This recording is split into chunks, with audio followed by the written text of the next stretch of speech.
வணக்கம். இந்த வாரம் 8 படம் ரிலீஸ் ஆக போகுதுன்னு சொன்னாங்க. இப்போ 4-5 தான் வரும் போல தெரியுது. எவ்வளோ ரிலீஸ் ஆக போகுதுன்னு கடைசி வரைக்கும் கண்டிப்பாக கிளியராக தெரியாதுன்னு நினைக்கிறேன். போன வருஷம் ஒரு நொடி அப்படின்னு ஒரு படம் வந்துச்சு. நல்ல இன்ட்ரெஸ்டிங்கான இன்வெஸ்டிகேட்டிவ் த்ரில்லர். பார்க்காதவங்க பாருங்க. அமேசான் பிரைமில் இப்போ கூட ஸ்ட்ரீம் ஆகுது.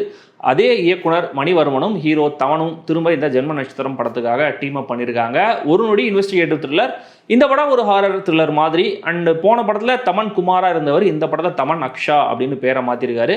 வேற என்னெல்லாம் மாற்றிருக்காங்க அப்படிங்கிறத சொல்கிறேன். அதுக்கு முன்னாடி சேனலுக்கு சப்ஸ்கிரைப் பண்ணலையா சப்ஸ்கிரைப் பண்ணுங்கள். வீடியோ எப்படி இருந்துங்கிற கமெண்ட்டில் சொல்லுங்கள். லைக் பண்ணுங்கள், ஷேர் பண்ணுங்கள்.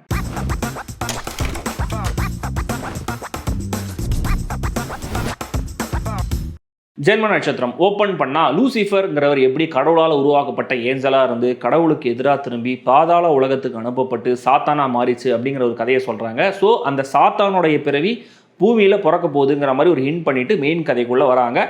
தமன் டைரக்டராக முயற்சி பண்ணிட்டு இருக்காரு. அவர் லவ் பண்ணி கல்யாணம் பண்ண மல்வி மல்ஹோத்ரா பிரெக்னெண்ட்டாக இருக்காங்க. இவங்க ஃப்ரெண்ட்ஸ் ரக்ஷாவும் மைத்ரேயாவும் ஒரு கப்பிள். அவங்க கூடவே இவங்களும் ஒரே வீட்டில் இருக்காங்க.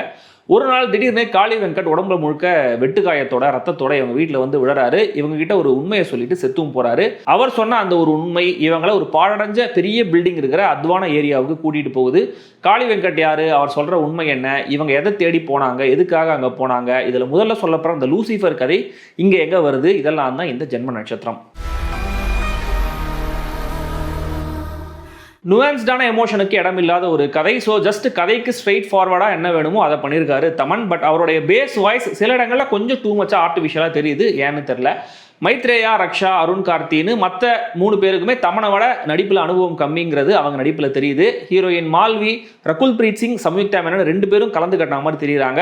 நடிப்புலையுமே கூட அவங்க 2 பேரும் கலந்து கட்டின மாதிரி இருக்கிறதுங்கிறது கொஞ்சம் அன்ஃபார்ச்சுனேட்டான விஷயம் தான். வழக்கமான நெகட்டிவ் ரோலில் வேலராமமூர்த்தி, சின்ன ரோலில் காளி வெங்கட், யாசர்னு டைப் காஸ்டிங்க்கு ஜஸ்டிஃபை பண்ணுற டைப் காஸ்ட் நடிப்பை எல்லாரும் கொடுத்துருக்காங்க. Munishkanth completely wasted. இந்த லாட்ல ஃப்ரெண்ட்ஸில் ஒருத்தராக வர சிவம் கொஞ்சம் பெட்டராக நடிச்சிருக்காரு. டெக்னிக்காலிட்டிஸை பொறுத்த வரைக்கும் பேசிக்காக என்ன வேணுமோ அதை பண்ணியிருக்காங்க. கேமராமேனும் எடிட்டரும். சவுண்ட் டிசைன் அண்ட் மிக்சிங் பர்டிகுலராக நல்லா இருந்தது. இன்ஃபேக்ட் ஹாரர் படத்தை பார்க்குறோம் அப்படிங்கிறத ரியலைஸ் பண்ண வைக்கிறதே சஞ்சய் மாணிக்கமோட இசையும் சவுண்ட் டிசைனும் தான். கிராஃபிக்ஸ் ரொம்ப ரொம்ப ரொம்ப சுமார்.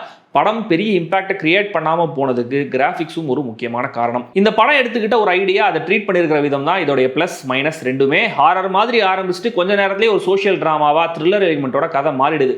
நடுநடுவில் சில ஜம்ஸ்கேர் மூமெண்ட்ஸ், வழக்கமான ஹாரர் ட்ரோப்ஸை கொண்டு வராங்க. பட் என்னன்னு சொல்லி கதையை ஆரம்பிச்சாங்களோ அந்த விஷயம் மட்டும் வந்தா மாதிரியே தெரியல. ஸோ இதை புதுவையான ட்ரீட்மெண்ட்டும் சில பாராட்டலாம். நான் எனக்கு அப்படி ஒர்க் ஆகலை. ஒரு நொடிங்கிற அந்த படத்தை எடுத்த டீமா இதுன்னு ஆச்சரியப்படுற அளவுக்கு ஸ்டேஜிங்கும் மேக்கிங்கும் ரொம்ப ரொம்ப சப்ஸ்டாண்டர்டாக இருக்கு. ஏற்கனவே மென்ஷன் பண்ண சுமாரான கிராஃபிக்ஸ் இன்னும் நம்மளை கொஞ்சம் சோதிக்குது. ஓவராலாக கதை வந்து from point A to point B வந்து சேரும்போது நம்மளை கன்வின்ஸ் பண்ணிட்டா போதும். நடுவில் லாஜிக் மிரர்கள் இருந்தாலும் கேள்விகள்லாம் பெருசாக வராது. சாட்டிஸ்ஃபேக்டரியான ஒரு முடிவு எல்லாத்துக்கும் மேக்கப் பண்ணிடும். பட் இங்கே ஸ்டார்ட் டு எண்ட் படம் கன்வீனியன்ட் ரைட்டிங்லையும் சுமாரான ஸ்டேஜிங்லையும் சஃபர் ஆகும்போது கேள்வி மேலே கேள்விகள் வந்துகிட்டே இருக்கு. அட்லீஸ்ட் UA16+ ரேட்டிங் போகாமல் கொஞ்சம் அடல் சொல்லி போயிட்டு பிளட் அண்ட் கோர் மாதிரி எஃபெக்ட்லாம் கிரியேட் பண்ணியிருக்கலாம். பட் அதையும் கூட இந்த UA16+ வெர்ஷனில் பிளர் பண்ணி அந்த காட்சிகளை இன்எஃபெக்டிவாக மாற்றுறாங்க. மெயின் கேரக்டர்ஸ் மொபைலில் பேசுகிற ரகசியம் ரொம்ப கன்வீனியண்ட்டாக கிராஸ் டாக் மாதிரி யாருக்கோ போகிறது, கர்ப்பமாக இருக்கிற கேரக்டரை ரிஸ்கியான ஒரு வேலைக்கு கூட்டிகிட்டு போகிறது, திடீர்னு ஹீரோவுக்கு லாட்டின் தெரியும் அப்படின்னு சொல்கிறது, இப்படி பிளாட்டை நகத்தை இஷ்டத்துக்கு பல விஷயங்கள் அங்கங்கே சொல்லிகிட்டே இருக்காங்க. ஹீரோயின் கேரக்டர் படத்தில் ஒரு 10-15 தடவை தூக்கத்துலேருந்து கெட்ட கனவு கண்டு அலடிச்சு எழுந்துக்கிற மாதிரியான சூழல் ஒன்று வருது. ஆல்ரெடி அவ்வளவு பயந்த ஒருத்தரை, அதுவும் ப்ரெக்னெண்ட்டாக இருக்கிறவங்கள ரூமில் அவங்க பயத்தில் அலரும் போது பக்கத்து ரூமில் இருக்கிற ஃப்ரெண்ட்ஸ் வந்து என்ன சொல்கிறாங்க, அவள் அப்படி தான் கண்டுக்காத அப்படின்ற ரொம்ப ஃப்ரீயாக சொல்லிடுறாங்க. நைஸ் ரியாக்ஷனாக இருந்துச்சு. வேலராமமூர்த்தி ஒரு கட்சி தலைவராக இருக்காரு. அவரோட விஸ்வாசியாக பல வருஷங்கள் அவர்கிட்ட நேர்மையாக வேலை பண்ணிட்டு இருக்காரு காளி வெங்கட் கேரக்டர். அந்த தலைவர் கேரக்டர் பல பொய் சொல்கிறாரு, ஓட்டுக்கு காசு தராரு, அடாவடியாக பிஹேவ் பண்ணுறாரு. இது எல்லாத்தையுமே காளி வெங்கட் கேரக்டர் பார்க்குறாரு. ஆனால் ஒரு சீனில் அவர் வந்து இவர்கிட்ட இன்சென்சிட்டிவாக பேசினதுக்கப்புறம் தான் அவர் எவ்வளோ மோசமானவர் நான் தெரிஞ்சுக்கிட்டேன் அப்படின்னு காளி வெங்கட் கேரக்டர் பேசுகிறாரு. இல்லை புரியல. வேலராமமூர்த்தியும் காளி வெங்கட்டு வர அந்த பொலிட்டிக்கல் எபிசோட்லாம் ரொம்ப அமெச்சூராக கையாளப்பட்டிருக்கு. செகண்ட் ஹாஃப் ஸ்டார்ட் ஆக கொஞ்சம் முன்னாடி சாத்தான் வழிபாடு, ரிச்சுவல், அது இதுன்னு சில விஷயங்கள் சொல்கிறாங்க. சரி, இதுக்கு மேலே ஏதாவது நடக்கும்னு நினச்சா செகண்ட் ஹாஃபும் ரெப்படேட்டிவான காட்சிகள், ஹாரருக்கு சம்மந்தம் இல்லாத ஒரு ஸ்டோரி ஆங்கிள்னு எங்கெங்கேயோ தான் போகுது. இந்த படத்தை ஏன் ஹாரர்னு சொன்னாங்க அப்படிங்கிற கேள்வி எனக்கு மட்டும் இல்லை, கூட படம் பார்த்த பலருக்கும் இருந்துச்சு. கிளைமேக்ஸில் டைட்டிலுக்கு ஜஸ்டிஃபிகேஷன் கொடுக்குற மாதிரி ஒரு சீனை கொண்டு வந்தாலுமே கூட பை த டைம் சாத்தானின் இருள் மொத்தமாக சூழ்ந்து விட்டது. What to to. 1976 ஓமன் அப்படிங்கிற ஒரு இங்கிலீஷ் படம் ரிலீஸ் ஆச்சு. ஒரு கல்ட் படம். அது சாத்தான் பூமியில பிறந்து வளருவான் அப்படிங்கிற அந்த கிறிஸ்டியன் ப்ராபஸி அடிப்படையாக வச்சு எடுக்கப்பட்ட படம் தான் ஓமன். அந்த ஓமன் உட்பட இன்னும் சில ஹாலிவுட் ஹாரர் படங்களை உல்டா பண்ணி 1985ல பிள்ளை நிலா அப்படிங்கிற ஒரு படம் ரிலீஸ் ஆச்சு.